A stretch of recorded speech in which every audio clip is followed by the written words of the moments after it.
คือคาร่ำได้มันบ่ ครับ มันบ่มีหยังไม่มีคาร่ำบ่ได้การกิน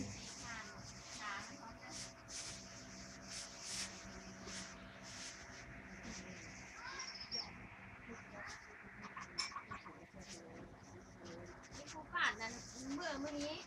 วันนี้ช่วง ทางในบอก ไม่เชียงใหม่เลย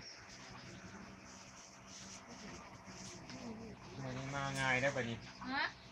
มาตรงค เมื่ อ อไง มาตรงคอ เรียนต่อบอก เงินคอ ตามเนี่ยคนที่เรียนเข้ามาเนาะประมาณนี้แหละนี่ก็3 ปีเลยที่ว่าไป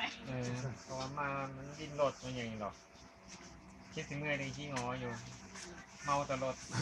ถ้าว่าจำเป็นนะถ้าบ้านเอาคือเห็นเลยเนาะมันเอาอีกจะหลายปีแล้ว นั่นแหละ นี่เป็นบ้านเป็นเมืองก่อนแล้วก็นี้เดี๋ยวกระจอดกันเลยนะก็มีเงื่อนหลัง2 หลังเอามาเนี่ยก็ เป็นหมู่บ้านแล้วกำลังหาหมู่บ้านให้มันเต็มอยู่ นั่นไงอันนั้นก่อนตอนนี้น้อยเมื่อไรยาก่อย แล้ววันนี้นะลิง